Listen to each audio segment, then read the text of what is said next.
Alô, alô, gente, Deus abençoe pela sua vida. Muito obrigado por ter acompanhado aqui o nosso trabalho, tá bom?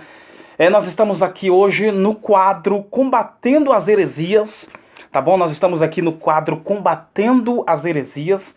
E nesse nosso quadro nós falamos aí um pouquinho sobre os erros doutrinários das principais igrejas, das principais religiões, tá? Nós falamos aí sobre os erros doutrinários da Adventista do Sétimo Dia, nós falamos sobre os erros doutrinários do catolicismo, nós falamos também sobre os erros doutrinários das Testemunhas de Jeová e também da Congregação Cristã do Brasil, tá bom? São igrejas que infelizmente pregam as suas heresias, pregam as suas doutrinas e têm levado multidões de pessoas ao erro. E essas pessoas vão ao erro por quê? Porque não conhecem a Bíblia Sagrada, tá legal? E o nosso programa, eu, Cid Brasa, tô aqui para ajudar você que não conhece a Bíblia, né, para abrir os seus olhos, para que você saiba perfeitamente o tipo de igreja que você está frequentando, tá bom? Então aqui vai um aviso muito importante, tome muito cuidado com a igreja que você entra, tá bom? Fique conosco até o final desse vídeo e eu tenho certeza que Deus vai te abençoar.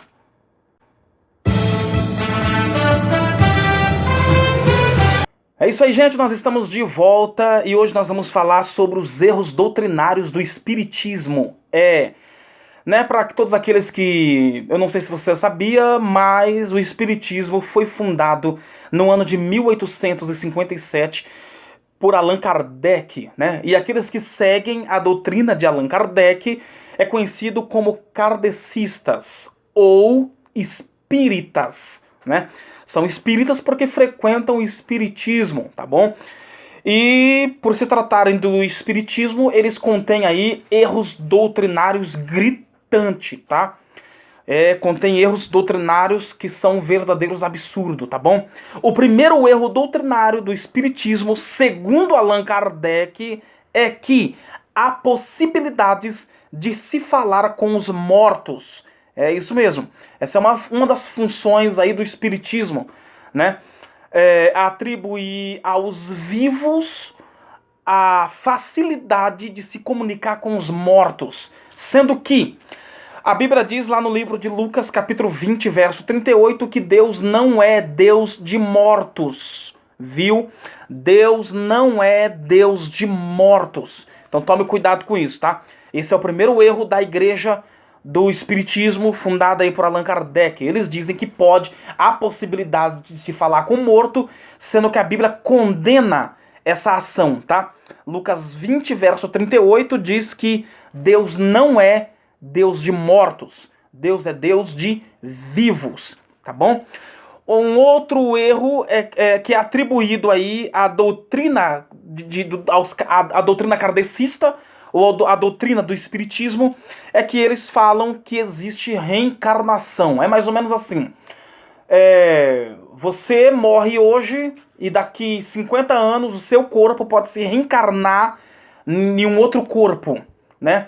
Ou por que não dizer assim, uma pessoa que já morreu há 200 anos pode se reencarnar numa criança que está nascendo agora. Então isso é um erro doutrinário gritante. Por quê? Isso é um dos grandes erros do espiritismo. Por quê? Porque lá em Hebreus 9, verso 27, diz assim, ó: o homem morre uma só vez. Não existe duas mortes. Tá escrito: o homem morre uma só vez. Vindo depois disso, não é encarnação. Tá escrito: vindo depois disso, o juízo. Então não é encarnação que vem depois da morte. O que vem depois da morte é o juízo, tá? Então não existe reencarnação, tá? Não existe.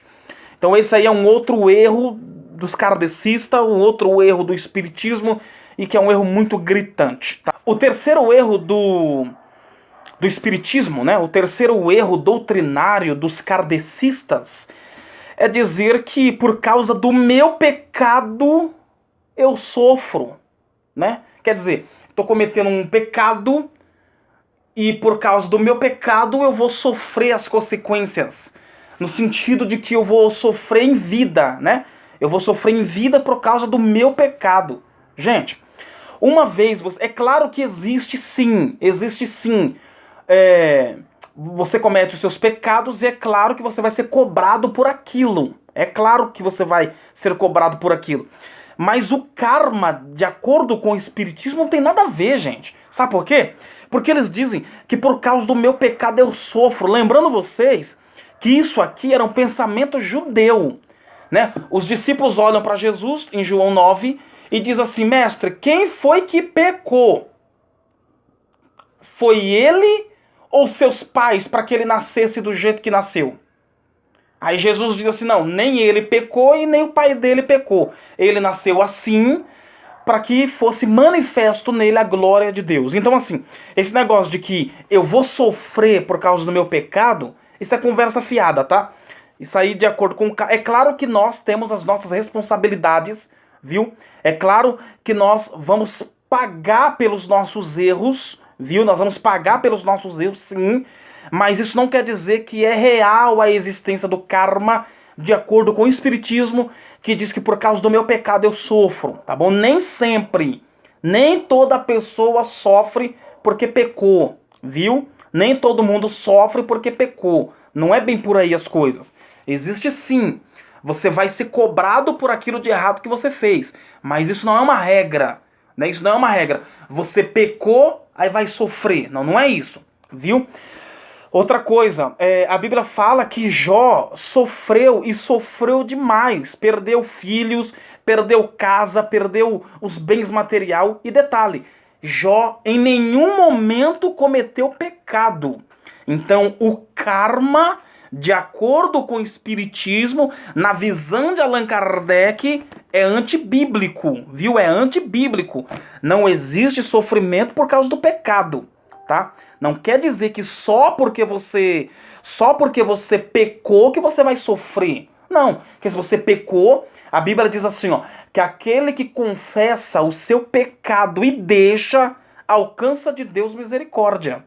Então, o karma na visão do Espiritismo está totalmente errada, tá? Está totalmente equivocado, viu, gente? Esse aí é o terceiro erro do Espiritismo na visão de Allan Kardec acerca do karma, tá? Eles estão totalmente errados. Outra coisa, o quarto erro do Espiritismo é dizer que o divórcio não contraria a vontade de Deus.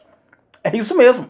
O Espiritismo, Allan Kardec, pregou isso dizendo que pode divorciar, né? Que você pode sim entrar no processo de divórcio, que não tem problema nenhum. Isso não vai desagradar a Deus. Lembra, olha o que diz o 1 Coríntios capítulo 7, versículo 10. 1 Coríntios capítulo 7, versículo 10, está escrito assim: aos casados está ordenado por Deus a não se separarem de suas esposas. Viu? 1 Coríntios 7, verso 10. Então assim, vem o Espiritismo e diz que pode divorciar. Aí vem a Bíblia e diz assim: não, você não pode se divorciar. Viu? É o que a Bíblia está dizendo. O quinto erro doutrinário da Igreja Católica é eles dizerem serem a favor do racismo. Gente, olha que absurdo. A doutrina espírita, de acordo com o pensamento kardecista, deixa eu tomar uma água aqui, porque isso aqui é muito interessante, tá? Eles, de acordo com Allan Kardec, né, a doutrina kardecista, diz que pode sim existir o racismo. É normal o racismo entre eles. Olha que coisa. Quer dizer, eu que sou negro não seria bem aceito no espiritismo, porque para eles é favorável o racismo, tá? Tem um texto de Allan Kardec em Obras Póstumas, a primeira parte, que ele mesmo disse assim, ó. O próprio Allan Kardec escreveu assim, ó: negro e belo para o negro, assim como gato é para o gato. Entendeu? Negro e belo para o negro. Agora, assim como gato é para o gato. Sabe o que é isso? Isso aqui dá um sentido de que os negros são inferiores aos brancos. Ele está usando aqui, ó, como gato para o gato, apontando para os brancos, né? Negro e belo para os negros, mas como gato é para o gato, né? Então, assim, você percebe nos escritos de Allan Kardec que ele é totalmente racista. Então, isso que é apregoado no Espiritismo. Esse é o pensamento kardecista, de que é normal os negros não se darem com os brancos, de que os brancos também não se darem com os negros, o racismo de uma forma generalizada. Então isso aqui é o pensamento kardecista, tá? Lembrando vocês que olha o que diz aqui, ó. Vamos ver sobre racismo na Bíblia. Racismo na Bíblia. Olha o que diz a Bíblia. Gálatas 3, verso 28. Olha o que diz. De sorte, não pode haver judeu e nem grego, nem escravo nem liberto, nem homem nem mulher, porque todos vós sois um em Cristo Jesus. Sabe o que Paulo está dizendo aqui para a igreja na Galácia, para a igreja nos Gálatas, para os Gálatas?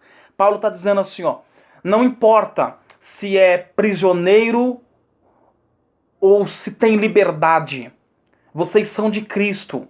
Não importa se vocês são gregos ou se vocês são judeus. O que importa é que vocês são de Cristo. Vocês é um só em Cristo. Assim como nós, assim como os brancos, os negros, é um só na pessoa bendita do nosso Deus, tá? Então, assim, isso aqui contraria esse quinto pensamento kardecista, que é o seu quinto erro doutrinário, tá? Em dizer que é normal ser a favor do racismo, tá legal? Não seja racista, independente da religião que você professa. Tá legal, gente? Eu sou o Cid Brasa e esses foram os 5 erros de Allan Kardec.